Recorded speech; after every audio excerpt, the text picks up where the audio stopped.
আজকে রান্না করছি এই যে এখানে মাছ দিয়ে আলু তরকারি হচ্ছে।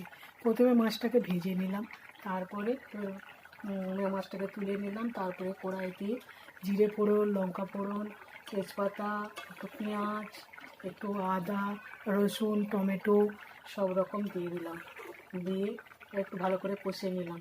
কষে নিয়ে একটু টমেটোতে একটু তেল ছেড়ে গেলে একটু নুন, হলুদ, একটু চিনি সব রকম দিয়ে দিলাম। দেওয়ার পর তারপরে এবার আলুগুলোকে ওতে দিয়ে দিলাম। ভালো করে আলু এদিক এদিকে নেড়ে ফেললাম। নেড়ে একটু লাল লাল হয়ে গেলে তারপরে একটু ওতে জল ঢেলে দিলাম। জল ঢেলে দেওয়ার পর আলুগুলোকে একটু সেদ্ধ হয়ে এলে তারপরে একটু মাছ দিয়ে দিলাম। মাছ দিয়ে এবার ফুটতে আরম্ভ করল। এই যে মাছগুলো এখনও ফুটছে। মাছগুলো একটু হোক, আলুর সঙ্গে আলুগুলো সেদ্ধ হয়ে গেলে একটু ঝোলটা একটু কমে এলে তারপরে একটু গরম মশলা দিয়ে নামিয়ে নেব। এখনও কমপ্লিট হয় না, এখনও কমপ্লিট হচ্ছে, আর একটু বাকি আছে। তারপরে এইখানে হচ্ছে এই যে পেঁপে সেদ্ধ করেছি, পেঁপে সেদ্ধ, চিচিঙে ভাজা, উচ্ছে আলু ভাজা, এটা কমপ্লিট করা হয়ে গেছে। এই যে এখানটায় এইগুলো সব কমপ্লিট করা হয়ে গেছে। তারপরে হিংচের বড়া করেছি, ভালো করে হিংচেটাকে বড়া করেছি।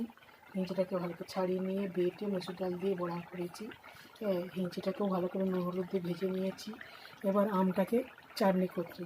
আমটাকে ভালো করে কেটে নিলাম, কেটে নিয়ে ধুয়ে নিলাম। ধুয়ে নিয়ে এবার জিরে ফোড়ন, পাঁচ ফোড়ন, শুকনো লঙ্কা, তেজপাতা সব ফোড়ন দিয়ে দিলাম।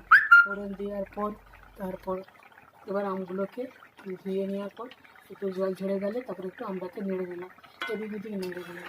নেড়ে হয়ে গেলে একটু নুন দিয়ে দিলাম, হলুদ দিয়ে দিলাম। তারপরে একটু আমটা একটু মজে গেল, মানে একটু কালকে হয়ে গেল, তারপরে একটু জল দিয়ে দিলাম। এবার আমগুলোকে সেদ্ধ হয়ে গেল। সেদ্ধ হয়ে গেলে তারপরে একটু দেখেছি আমটা সেদ্ধ হয়ে গেছে, তখন চিনি দিয়ে দিলাম। এবার চিনি দেওয়ার পর এবার চিনি রসেতে আমগুলোকে আরও একটু জেলির মতো হয়ে যাবে। জেলির মতো হয়ে গেলে তারপরে কমপ্লিট হয়ে গেলে লাস্টে একটু গরম মশলা দিয়ে দিলাম, দিয়ে একটু মানে জেলির মতো থাকলে একটু নামিয়ে নিলাম। কমপ্লিট হয়ে গেলে আমের জেলি সেটা কমপ্লিট হয়ে গেছে, সেটা নামিয়ে রেখেছি। এই যে মাছের ঝোলটা হয়ে গেছে, এবার নামিয়ে নেব।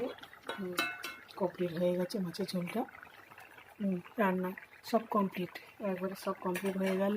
এবার কড়াই থেকে নামিয়ে নেব। এই যে মাছের ঝোলটাকে এবার নামিয়ে নিচ্ছি। এই যে মাছের ঝোল হয়ে গেছে, এবার একটু এটাকে নামিয়ে নেব। কমপ্লিট হয়ে গেছে। এই কড়াই বাটিটা একটু নিয়ে নেব।